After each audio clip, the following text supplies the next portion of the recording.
Welcome back to the Simple Farmhouse Life podcast. Today I'm having on Nicole from Frontier Dreams, and we're going to do a cozy episode, which just basically means that we're going to talk about Christmas, handmade gift ideas, food, books, winter in general, and how to enjoy it, some traditions. I found out that Nicole has so many Christmas traditions. So if you are in the market for adding a few traditions for your family, something that maybe you can start that they'll always remember, she is definitely your person because she has more traditions than anybody I've ever talked to. So let's dive into that episode and chat about winter and cozy. My name is Lisa, mother of 7 and creator of the blog and YouTube channel Farmhouse on Boone. Join me as I share with you my love for creating a handmade home from scratch cooking and a little mom and entrepreneur life along the way.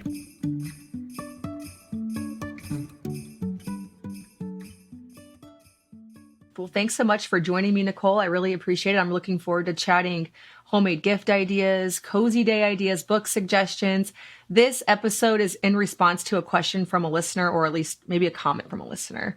But I'll just go ahead and read that, and then we'll get started introducing you and talking about the topic at hand. So someone says, "Hi, Lisa. I had some thoughts on a podcast idea. With the holiday season quickly approaching, maybe something along the lines of staying sane during the hustle, bustle, and homemade items for gift ideas, maybe what you ask for. Also, as the colder temps approach, folks slow down and are inside more. I myself read more in the cooler months, maybe book suggestions or your book preferences." This person also says, "I'm looking for historical fiction based on a homestead, something to take me back to the good old days." So I thought that sounded like a good, cozy episode to have you on for.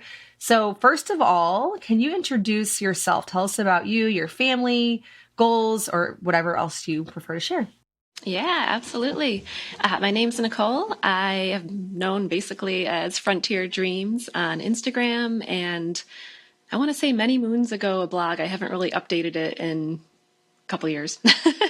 Back when blogs were first starting out, I used to do a lot of blogging there. But I'm a homeschooling mama to 4. I refer to my children a lot as the Pevensey children, because if you know the Narnia series, the Pevensey children were from The Lion, the Witch, and the Wardrobe. And they had 2 boys, 2 girls, and that's what I have. So that's what I always refer to them as that. We just love those books and C.S. Lewis.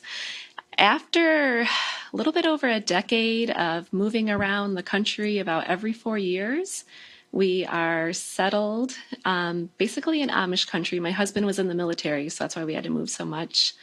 We're on a little homestead. We're literally surrounded by one Amish family. It's, the father on one side of us and then his sons all around us, which is just awesome. We love them. And on our homestead, we tend to our gardens, our chickens, our ducks, our geese, our honeybees.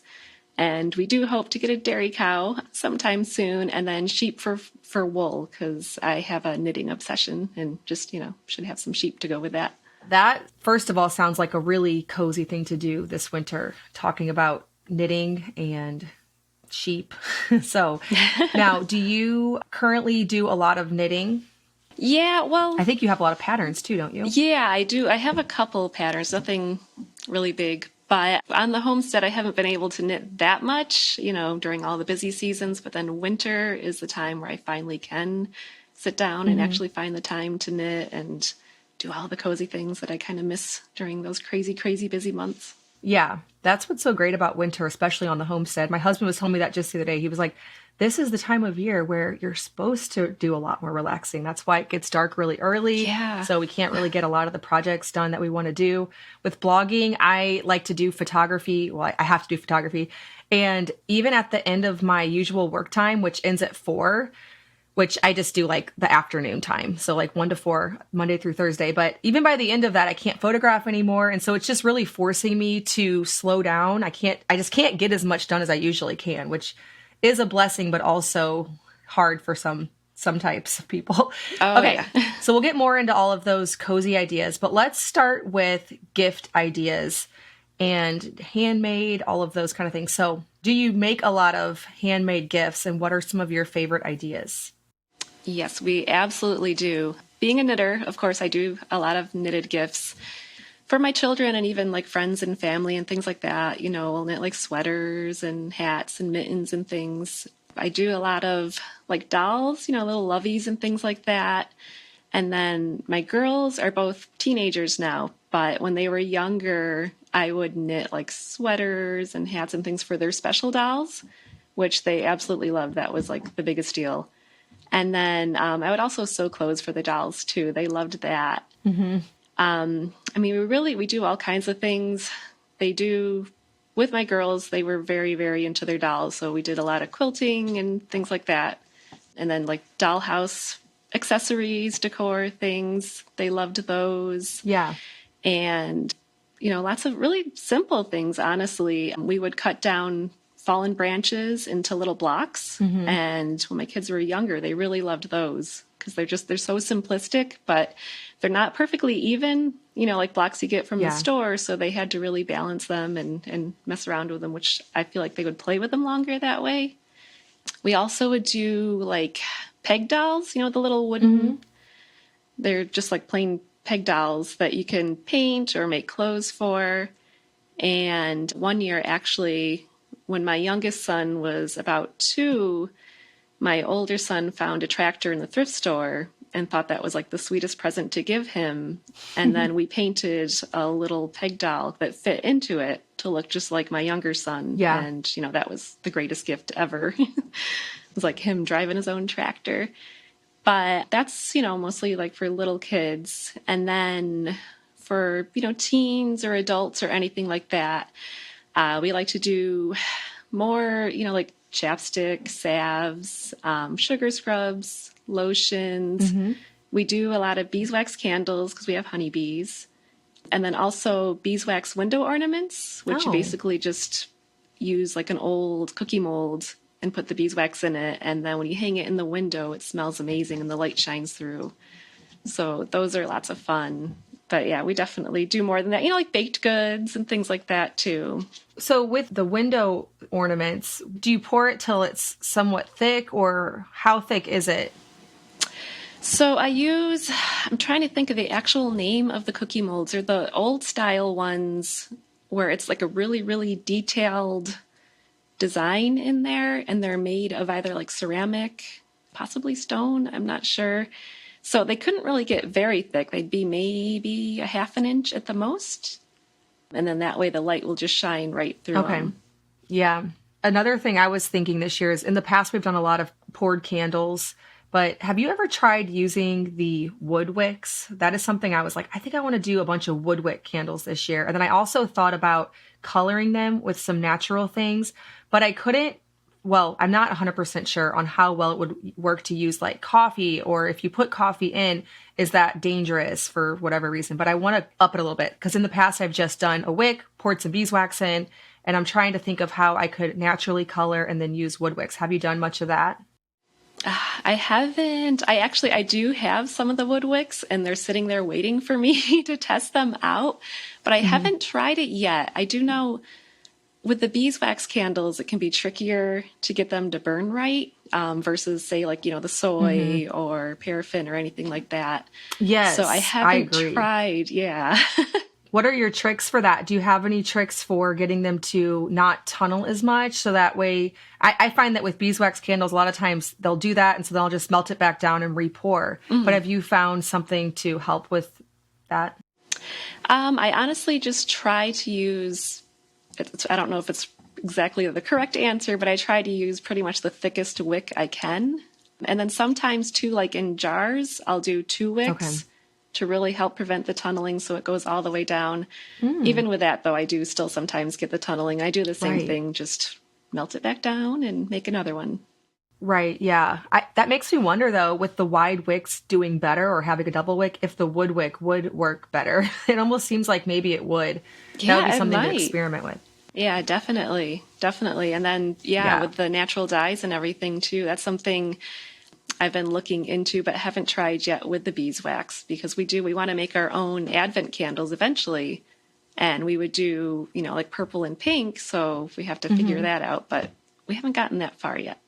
Yeah, and I would think beeswax would be a little bit more challenging to color than soy. Not saying it can't be done, but I would think that the soy would change color a little bit faster because it's whiter. But yeah, that's something I want to experiment with too.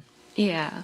So I know it's probably too late to like be talking about this, but did you start working on a lot of your handmade gifts many, many months ago? Like if you're knitting hats for people, well, you said sweaters maybe for your daughters, but that seems like something that you've probably been working on for a while.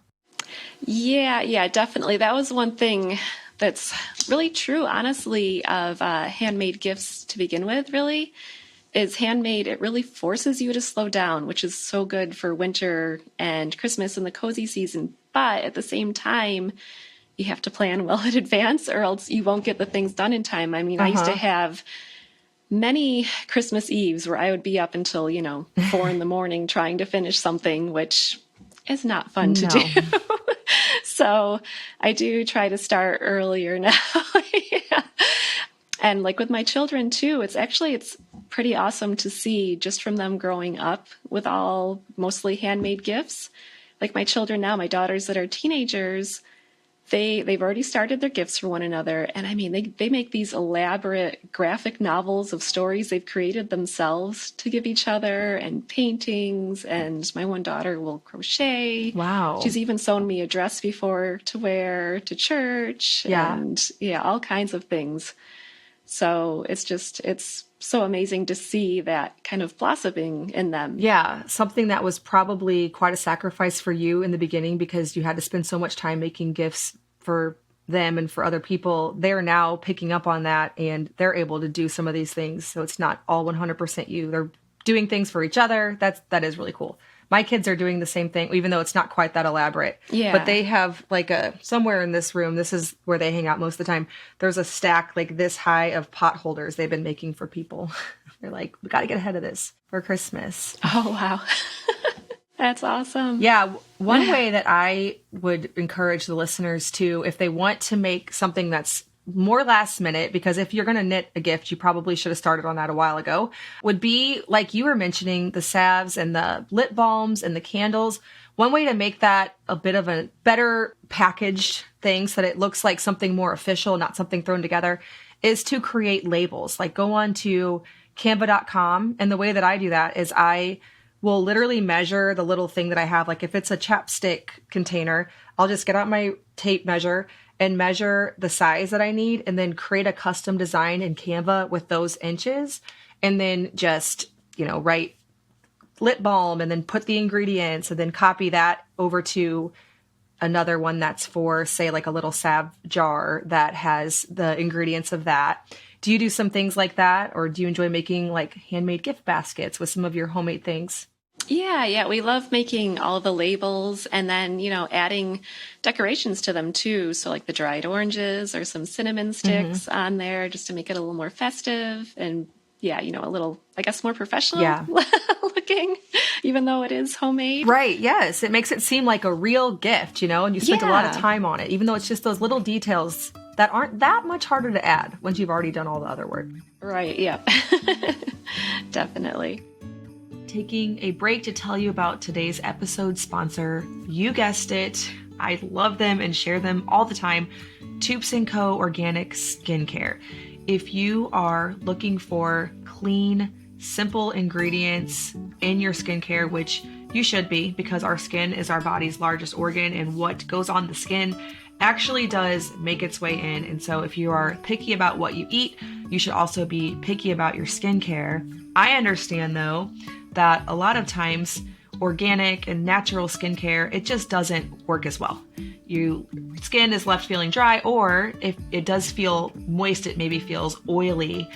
You want something that actually works. And the Toups & Co. organic products, like their tallow balm, it's made obviously from an animal, from grass-fed tallow.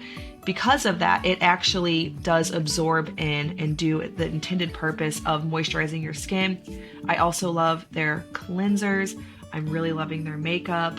I find that the products are beautifully effective. So they are natural, they are organic, but they also work really well and don't leave me feeling like I have a bare face, which is not always a bad thing. I have that a lot too. But whenever I wear makeup, I want it to feel like I'm wearing makeup. I want to cover all of the imperfections in my skin. And I have found that in the foundation from Tubes & Co. and the different bronzers and highlighters. I'm still getting better at figuring out how to actually apply makeup, because that is not something that I'm not a beauty guru, but I do like to look nice. Tubes & Co. is made in the USA, based in the USA, a small family company. If that's something you love to support, like I do, make sure to go over to tubesandco.com. Use the code Farmhouse for a discount. Again, tubesandco.com. Use the code Farmhouse. Okay, so let's talk about gifts in general. This is a hot topic this time of year with moms. Like, how many gifts do we give? How much do we spend? I know a lot of people do the something you want, something you need, something to wear, something to read. How do you handle gifts with your family? Do you limit it? Do you and your husband exchange gifts? Do your kids pick names? Or how does that work in your family? Well, so for my husband and I, what we do for the kids is we actually give them each 3 gifts. The view on that is just, it's our own personal thing, but because of the 3 wise men giving, 3 gifts to baby Jesus, we were just like, well, that's a good number there. That keeps it kind of simple and small. And then, you always have other family giving gifts too. So we didn't want to overwhelm and clutter and have too much. So we kept it there. And one of the gifts actually we'll give them on Christmas Eve. And I used to sew them PJs, and that would be their Christmas Eve gift. Okay. Honestly, now it's harder to find the time. So, like maybe my boys will get just like pajama bottoms, and then my girls, I'll buy them nightgowns or something like that. Right, yeah. But they'll still get the PJs Christmas Eve. Yeah. Which they enjoy that too. It's funny. You wouldn't think they'd be excited, but they do. Well, if it's a tradition, I can see how they would look forward to that every year, because kids love tradition things like that. Yes. Yeah. As simple as they are. Yeah. No matter, how simple. With the handmade jammies, let's go back to that when they were younger. Did you use flannels? Did you use a pattern? Or how did you make those? If there's a mom who wants to, maybe she has new sewing skills and wants to start that tradition in her own family. Yeah, definitely flannel. Most of the places that we've lived over the years have been pretty cold, so we definitely did the flannel jammies. And then for my girls' nightgowns, I would use a pattern. I can't remember which one I used, and I want to say it was Butterick, but just, one of the ones that you would find in like Hobby Lobby or something. Yeah. And then my boys, it was actually simpler. I just took their favorite pajama bottoms and traced them to make a pattern on fabric, and that would always work really well for them. And they're, that way they're the That's what I like to do, because it's a moving target. They grow so much, and it's a really simple thing to sew. Once you know how to sew pants, they're very simple. Now, what about the tops? Are you doing like the button down flannels? No, you know what? The tops for me, honestly, I couldn't wrap my head around, and I felt like they were almost too much work. So I would just get like a t-shirt type top or like a thermal top and have them wear that. That makes it less overwhelming. Yeah. Yeah, that's a really cute idea. Yeah. I like the idea. I know a lot of families do something like that Christmas Eve, where they'll give them a little box that'll have maybe hot chocolate in it and some jammies. That's not a tradition that we've implemented it so far, but we did start a thing where, and actually this is just second annual this year, so we've only done this one time, but we have my mom's side Christmas here 2 days before Christmas, and we wear Christmas jammies. So that's like a new thing we've started, and the kids really look forward to that. Oh, that sounds fun. So for my husband, honestly, we keep it really simple. We want to focus more on the kids for Christmas. So the kids and I will make my husband homemade peppermint bark every year. It's just kind of become tradition. Yeah. And then sometimes we'll exchange small things, but it's really, really, really simple. Or it might be something kind of boring, like, oh, here's something you really need. Right. Here, I'll give this to you for Christmas. Uh-huh. Yeah. But it's just because it's so magical for kids that we want to kind of, keep it more so for them instead of trying to focus on, okay, how are we going to do this for each other too? Yeah. We've always been the same. We've never done any gifts. Like maybe if I happen to see something between now and then, or same for him, maybe I'll get it and wrap it up. But I don't think for many years we've done gifts, and it's just not something we really think about. It just seems like one more thing to stress us out. And also, I mean, this is obviously everybody can have their own opinion on this, But husbands and wives share money. So, it's not like I'm going to be like, yay, you got me like this thing I've always wanted from my money too. Yeah. That's just how I've always thought about it. I'm like, I could have bought that. Yeah, it's so true. I know some people have more of a gift giving love language. So I guess it depends on that. Like if that's your love language, you're like, what do you mean you don't get a gift from your husband or you don't get him one? So I can understand how that'd be different for different people. Yeah, absolutely. Yeah. Okay, this is a loaded question, but how do you keep the meaning in Christmas with all of the hustle and bustle around us? Do you try to limit activities, or you already talked a little bit about not going crazy with the gifts? So that's probably one way, but how have you figured out how to do that over the years with all your kids? That is a very tricky question. Honestly, I think for us, honestly, it's doing Advent. It kind of forces us to slow down, and we're building up this anticipation for Christmas Day, but it's so slow. So, Advent is the 4 Sundays leading up to Christmas, and then the first Sunday we'll make our wreath. So we'll go outside and gather greenery, enjoy a nice hike. If we're lucky, it'll have snowed and it'll make it more magical. But we'll go and get all the things to make our wreath, and then we'll roll the beeswax candles too to put in it. And then we'll also just start getting out our nativity scene. We slowly get that out too and add to it each week. So the first week we'll just get the barn. And then the second week, we'll get out trees or whatever greenery we're going to have around it. And then the third week, the animals come. And the fourth week, we add all the people except for Jesus. He doesn't show up until Christmas morning. So that way, it's just this very slow, leading up to Christmas. And then we actually do the 12 days of Christmas, which Christmas Day is the first day. And then it goes all the way until Epiphany. So that does get a little bit crazier in our house. By then, we'll have all the decorations up because we're slowly building those up too over Advent. Okay. But then during those 12 days, that's where we kind of have more of a party atmosphere, I guess you could say. And we'll make like a birthday cake for Jesus to kind of keep that in the center. And then my kids love actually on Epiphany, it's tradition for us to make chili and cornbread. And somewhere in the cornbread will be a dried bean. And whoever cuts into the cornbread and gets the dried bean gets to wear one of the king's crowns for the day, which, again, it's a simple tradition, but they love it. Yeah. They go crazy every year. Oh, I get to be the king. Oh, how fun. So I'm not really familiar with the 12 days of Christmas.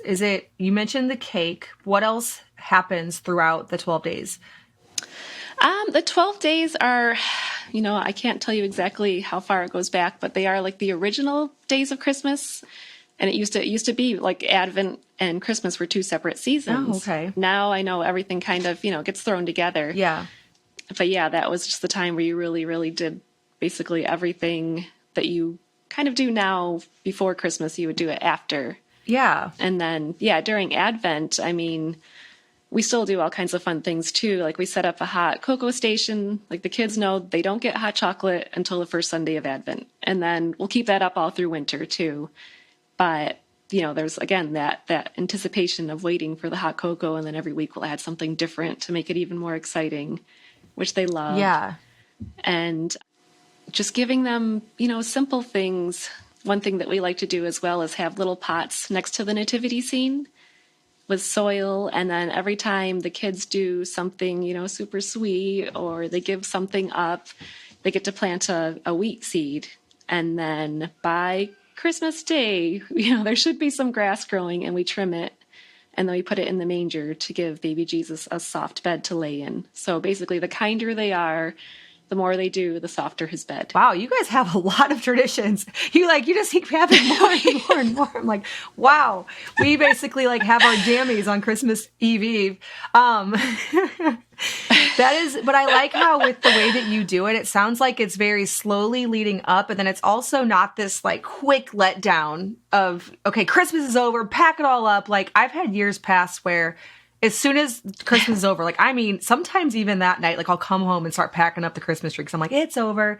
But I like this 12 days of Christmas thing. It's like, okay, we're, easy. We're coming in on this very easy and very slowly. And then we're also going to ease ourselves out of this. It's not like this abrupt thing like yesterday where I brought the bins up from the basement and we decorated for Christmas. And I definitely did it a little bit more simply. Like I kept like half the stuff downstairs. I'm just not doing that this year. We're going to just make this nice and simple. If it can't get done in one day, and not even one day, like one afternoon, then it's too much. But I definitely have felt the stress of like making something very abrupt like that. Like we got to put the lights on the house and everything happen. But it sounds to me like you guys just kind of slowly add a little bit more decor, build up to the season. You have these very slow traditions, so none of it ever feels like too crazy. Yeah, it's funny. We didn't intentionally set out with that, but that really is how it ended up. And it does seem to really help keep the madness down, basically. It keeps everything a lot calmer. And then, yeah, like after Epiphany, we'll start taking everything down. And the kids by that point are actually like, all right, yeah, we're done. Let's move on to something else. So it does. It works really smoothly. Yeah, I love that. Tell us a little bit more about your Advent wreath that you make, and how do you guys just as a family light a candle each Sunday throughout Advent? Yeah, basically with my 4 children, and there being 4 candles, they each have a candle that they light. And we actually start out youngest to oldest. So that way the youngest, they have less patience basically. So they get to start out. Mm-hmm. Yeah. And sometimes we'll sing songs when we light it. We usually light it around dinner time on those Sundays. And then during the week, we'll also have them lit at the dinner table too, just because it's beautiful and, we enjoy it. But we also have the kids' own little Advent wreath, but it hangs above their little kids' table in their playroom. And with that one, I don't want real candles burning. That makes me a little nervous. So we made wool felted candles that hang up and they look really pretty. And the kids feel, like, oh, I've got my own Advent wreath, but I don't have to worry about fire or anything horrible happening. Yeah. That one's really cute. And for anyone interested, there is a tutorial over on your blog that we'll leave down in the show notes. I see that it's from many years ago. So you've been doing this for quite a while. But yeah, that's cool. Yes. I love that. Taking another quick break to tell you about the School of Traditional Skills. I've told you about this on this podcast before, but I have had a chance to dive into some of the classes, and they are so well done and so informational. They're packed with what you need to preserve food, build a garden, dairy, homesteading, fermenting, all of the topics that a lot of you, if you listen to this podcast, are probably interested in. The School of Traditional Skills is the perfect way to continue to learn those skills because they are constantly adding new classes, all very well done. They have pressure canning, reclaiming pasture, pasteurizing meat chickens, gardening, curing pork, a nourishing bone broth class with Sally Fallon Morell.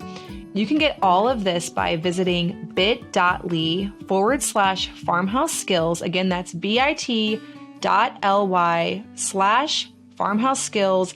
Sign up for the School of Traditional Skills and continue to get their classes, learn new things that you can implement in your home that will help you to be more self-sustaining, save you money. So much good information over there. I am looking forward to continuing to watch all of their classes as they put them out. Again, that's bit.ly/farmhouse skills. Okay, let's transition over into books, book lists. Winter is a great time to sit by the fire. I know usually when I'm sitting by the fire, I'm on my computer, but if, that's a good time to sit by, catch up on some reading. Right now, we're not tending to the garden. We're not doing a bunch of outside projects. I saw you had a post on your Instagram with all the books that you've been reading in preparation for off-grid living. Is that a goal of yours? So can you tell us about that and about some of your favorite books that you're reading right now? Yeah, absolutely. So it's kind of a funny goal, I guess you could say, because we're honestly starting out, I guess it would be from watching the PBS series Frontier House. many years ago. We first saw it when my oldest daughter was born, so it was like even way after it was published. But just watching the families together, without TV, without internet, without all of those distractions, and seeing how close they were together. And my kids, they've all watched it too. We don't watch very many screens or anything like that, but they have seen that, and they are all super into that idea. They always have been. And my daughter's actually brought it up, I don't know, maybe like 3 months ago now, saying, hey, can we just get rid of internet? Just get rid of it altogether and see what it's like, see how we handle it. So we decided, all right, we're going to go ahead and try this. We're going to just get rid of the internet and kind of go from there. And then we want to go further off grid than just internet. Like we actually were looking into getting a wood cook stove right now, and we're getting a well pump for our well, like a hand pump. I'm not sure, honestly, how far we're going to take it. It's just we're going to do one thing at a time and see how it goes. But it's funny talking to our Amish neighbors because, they joke, they're like, you're becoming more Amish than us, because they have like, they'll give us gifts of vegetables from their garden. And they'll ask, oh, did you freeze those? And we'll say, oh, no, we canned them. And they're shocked at this. And they're like, oh, well, we have freezers at the neighbors, a couple miles away or whatever to store our things. And we're just like, no, you're not supposed to do that. It seems like a loophole if you ask me. Yeah. It's so funny because, I think we all have these images in our head of how they live. And I know, it's totally not how it's done, but sometimes I'm just like, wait, how are we doing things a little bit like slower or more old school than you are? That just seems backwards. But yeah, so we're going to start in January. We're going to just disconnect the internet. It won't be completely, though. I will still have to hop on like at the library because I actually am a Azure Standard Coordinator. Okay, right, yeah. So I have lots of emails, I'm sure. Right, yeah. So, once or twice a month, I'll still have to do that. But we want to just see what it's like without having Google to ask all our questions to. We need books for that. So that's one thing that we did do. We've been stocking up on all kinds of books, references, really. So a lot of it is, nonfiction, which can, be a little boring. Oh, I think it's so much more fun. I love nonfiction. I struggle with reading fiction. All the books you had on that Instagram post looked really good to me. Yeah. I want to read all of them now. Yeah, and they're really good. Especially there's the Tudor Monastery Farm and the Victorian Farm. And it's, they go over these people that actually will go through, historians and archaeologists, and they'll live the life for a while, and they'll go through and teach you they have kind that of show too, or YouTube show. Yeah. Yep. So that's how we found out about them, and then we got the books, and we're just like, this is awesome. Like, we want to do all of these things. Yeah. So we have those, and then one book though that is really kind of inspired us too is, I don't know if you've heard of the book See You in 100 Years. I don't think so. That one, it's kind of older too. I think it came out sometime around September 11th, because he does mention it in the book. Okay. So, quite a few years old now, but he and his wife and his son go and live off grid. They pretend basically like it's the 1800s, and they live their life like that for a year as a challenge. And I'm just like, that's actually really cool to read and see what struggles they had, how hard it was for them, what was easy. And it's just, my favorite part about it was the community they developed, because of all the people around them loved the project too. And they developed this really like family-like community. And that's kind of what we're hoping for too. Like, I love connecting on the internet. I love all the friends I've made and everything. But at the same time, I'm like, I should also be spending more time trying to make more connections locally. So we're hoping we can do that more too once we, disconnect. That would be very, very hard. But also I can see a lot of value in it. What do you anticipate will be the hardest? I think for me, honestly, it's going to be not having those instant answers. Like, whenever, like even canning or something like that. And I'm just like, oh no, was I supposed to add, I don't know, say lemon juice or something to some canning recipe?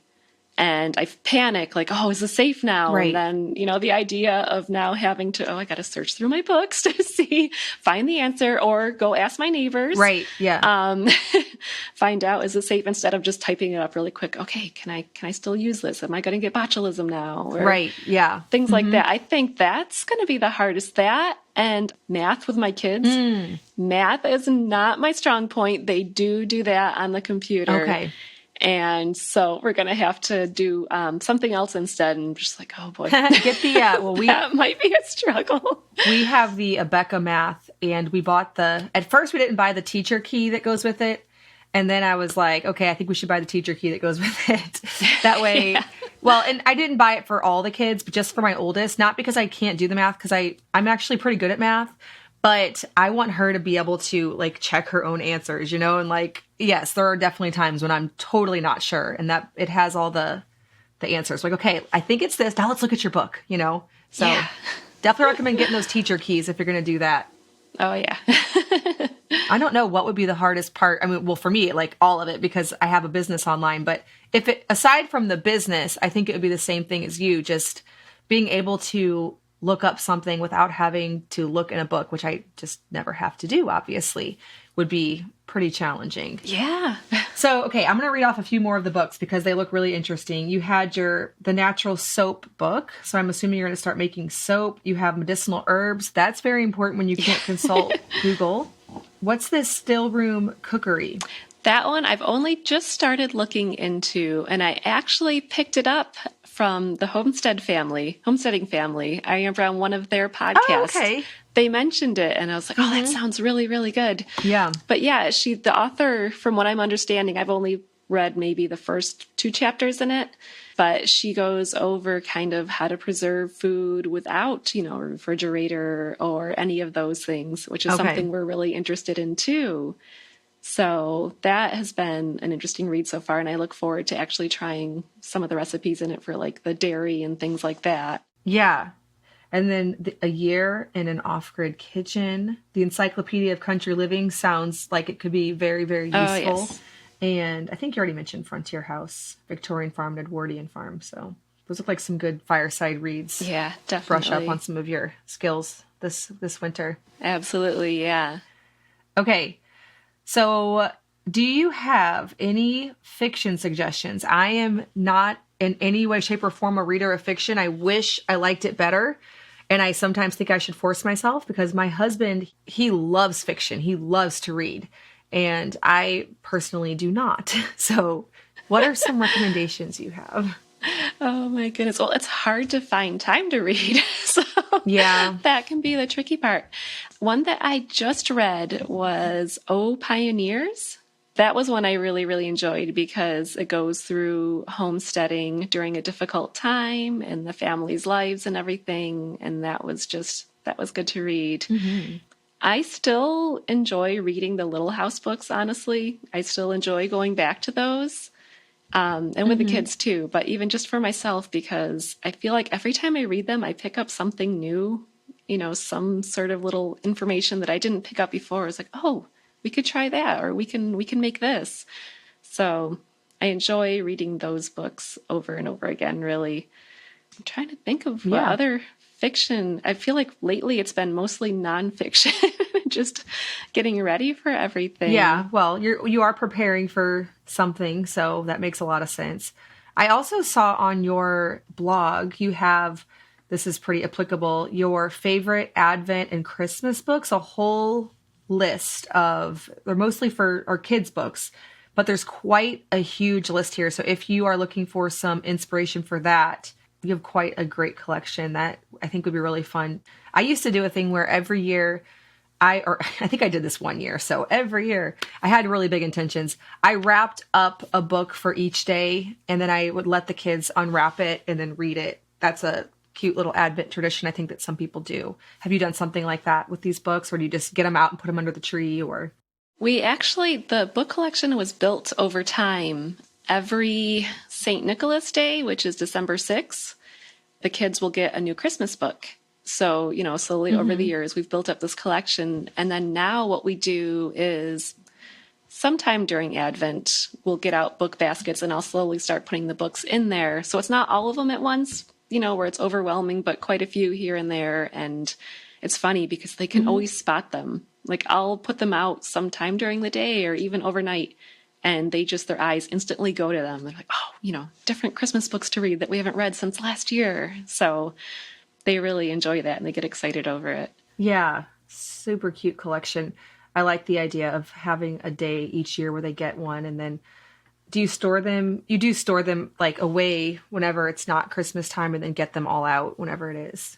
Yeah. They get stored away with all of the Christmas decorations and things like that. I just keep it all together. That just seems simpler to me, so I don't lose them because I do have a tendency to misplace things and can't find them when I need them. Same. Yeah. Taking a break from this great conversation to tell you about my free blogging masterclass, the way that Luke and I are able to stay home on our homestead, milking the cow every morning, raising our kids side by side, baking sourdough bread. The way that we are able to have all of this time to do this is because of my blogging business. Now, of course, there's more than one way to be able to homestead, but this is what has made it possible for us to do this together. I started the blog in 2016, and by 2018, it was our full-time job. So not very long after. Now, I made a lot of mistakes along the way. I feel that I could have gotten there a lot faster if I'd known what I was doing. In my free 1-hour masterclass, I will show you my 4-step framework that I use to become a full-time blogger. I'll also share the most common mistakes that new bloggers make that I learned the hard way so that you don't have to. And I still see bloggers making these mistakes constantly, and how to make it work on just a few hours a day. I have office hours so that I can separate my life from blogging, and I also share that with you. Now, over the years, I've also added on a few more aspects of the business, like this podcast, but blogging remains my favorite way to connect with my audience and earn an income because it requires me to be less personal. I can share things that really help people, like recipes. I can focus on my photography. The house doesn't have to be quiet. After recording this podcast, I'm going to go inside and do some blog work, which means I'm going to put in my earbuds, listen to a podcast or something I enjoy, photograph a recipe that I've been working on. It's the most laid back part of my business, and sometimes I want to quit everything and just be a blogger. I recently got an email from somebody who was thinking about becoming a blog course student, and she said that she had been doing some research online and learned that blogging is dead, and so she would like to learn other things like how to be an Instagrammer or be a podcaster or YouTuber. All great businesses. I'm not knocking any of them because I do all of them. But I do want to let you in on a little secret. My blogging income still surpasses all of those, and it requires the least amount of my time. I know some of you are probably thinking, well, why don't you just quit everything and make more blog posts? Honestly, I'm thinking about that a lot of times, to be completely honest, but I do love connecting with you in this way. If you want to check out my free blogging success masterclass, you can get that at bit.ly/farmhouse blogging school. I'm also working on the new 2023 planner, so that will be out soon. It's a very robust planner with all kinds of checklists and goals and practical tips and places to actually make all that work within a planner. So that is a bonus that you'll get to check out over there as well. Again, head over to bit.ly/farmhouse blogging school to learn about my favorite business in all of this online craziness, by far, blogging.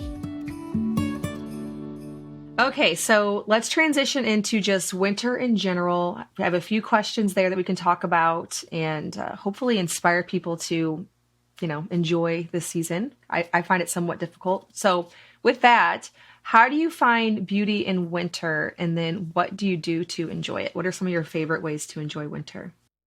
So I have to say right now, actually, it took me quite a few years, but now seeing how much rest I actually get to finally have after all the work on the homestead for the other 3 seasons, that just makes it much more enjoyable to me, where I can just get up and be like, okay, we'll just do schooling today, and I'm just going to, sit on the couch with you, and we're going to read and snuggle and do things like that. So that's definitely made it much more enjoyable, because I used to be very much of, oh my goodness, winter is so slow and boring and I can't do Right. anything and I'm going to go crazy. But the mindset has definitely shifted over the Yeah. past couple of years, which is good. One thing we love doing as a family that unfortunately we can't do anymore because our dogs passed away, but we had a husky and then a husky mixed dog, and we would actually go dog Oh, sledding cool. with them. And that was such a fun winter activity, like something to really look forward to. The kids, they would get pulled all over the place and the dogs would go crazy, but they loved it. And then we would just, have some like hot apple cider or hot cocoa afterwards and enjoy the weather out there. As crazy as it sounds. That and just, trying to do nature walks. For me, I joke that I get cabin fever in the summer because it gets too hot for me and I don't want to go outside. Okay, yeah. But in the winter, I mean, it's freezing cold. I get cold easy, but I do try to go out every day. And I'm trying to get my kids to go out every day. That's actually been getting a little bit harder recently. I go out for a walk every morning. That's kind of my way to start the day, clear my head. With them now, they're not enjoying it as much. So I'm trying to remind them to, we just have to dress the part, basically. Get all of those wool undergarments on, get your hat on, get everything. And it's, as long as you're moving, it's so much more enjoyable. And there's just so much beauty out when the snow is fallen and everything is just so shiny and the snow reflects all that sunlight, it sparkles, and all the animals. We can look at all the animal tracks and try to figure out what they are. And then, of course, just seeing our neighbors. We love watching what our neighbors are up to. I mean, they watch us too. It's hysterical. Like we joke that we're each other's television or something.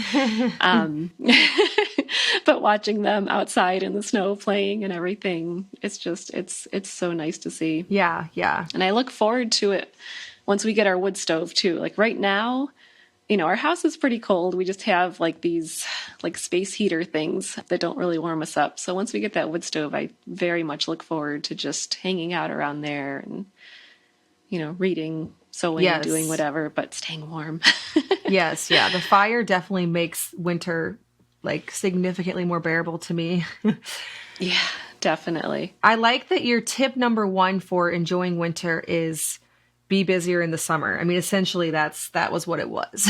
Yeah. Which I think really does help. If summer is that busy, then of course you're going to appreciate just being able to kind of relax and not feel guilty about it all winter long. So, yeah. And then if you need projects too in the winter, I mean, that is a time where I will experiment more with new things. Like this year we're going to try making soap because I feel like I have more free time. So, okay, let's pick up yet another new skill or hobby. And, just things like that, or a new craft or something that I haven't had the time for in all the other months because I'm too busy. So it's a good time to pick those up. Yeah, definitely. All right. So what are some foods you're loving this time of year? Favorite seasonal foods? For me, winter is probably my favorite time to eat. Well, I probably say that about summer too, but winter food is good. And so what are some of your favorites this time of year? I definitely am, I guess, like your typical American where I want to eat more in the winter from being so cold, I guess. Lots of warm food. So definitely soups with, fresh baked bread, lots of baked goods, which probably not so good for me, but I, can't help it. Chilies. We enjoy all kinds of chili with cornbread and everything. And that's something we're still kind of actually adjusting over to. I was vegan for more than half my life. And the past year we switched over to eating raw dairy, to meat and everything. Wow, okay.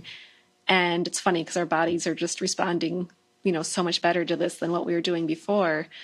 But I personally am still adjusting to like the texture and taste of meats and things like that. So we had like a vegetarian chili that I'm trying to slowly add meat to just to help myself. Yeah. My kids, they're totally fine. They love it. They're good with it. Yeah, but I guess just for me, because it was so long that it's taking me a while to adjust to.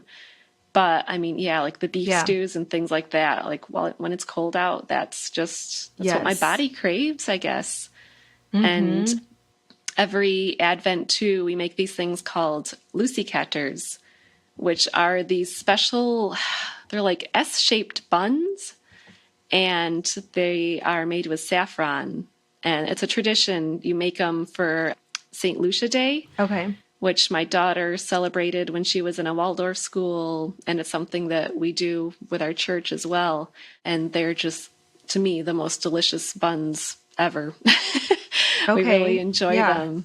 And do you have a recipe for that on the blog? Yeah, and I can. Okay. I don't have it on the blog, but I can share it with you. Okay. Yeah. But yeah, we actually, it's a big deal. My kids will wake my husband and I up every December, and they'll come in with the bun. We'll make the buns the day before just because it's kind of a longer process, but they will wake us up with the buns and coffee, and they'll sing, and it's just one of my favorite traditions. That's, for Advent, but right, yeah. We really enjoy it. And I think it's the memories tied in with those buns too that make them taste so good. Yeah, I love those traditions. And I didn't really grow up with any traditions really like that. And so I'm trying to figure out still how to incorporate all that, even though obviously I've been a mom now for 14 years, but slowly trying to figure out how to add traditional things like that. I think that they really are that bun will always taste like Christmas time to your kids because it's the only time of year where they get it. And so I see the value in all of that.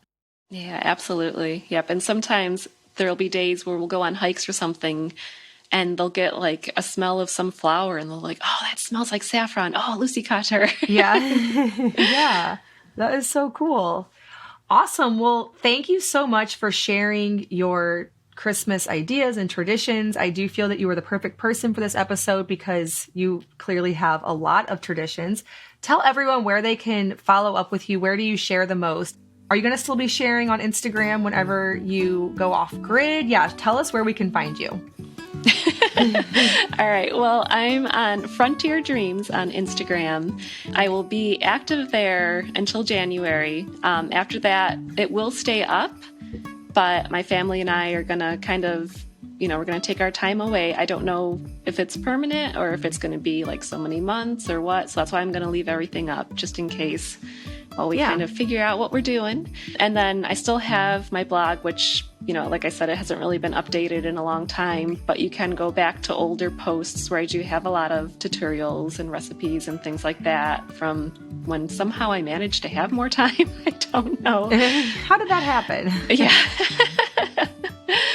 Awesome. But yeah, that's about it really. Yeah. Cool. Great. Well, thank you so much for sharing and joining us. And I hope you and all the listeners have a cozy season.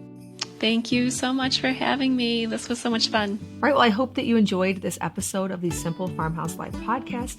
If you aren't yet following along with Nicole, make sure to go do that before they go off grid and follow along with their family while you can. And hopefully you got some ideas or some traditions that you can implement this Advent and Christmas season. As always, thank you so much for listening, and I will see you in the next episode of the Simple Farmhouse Life podcast.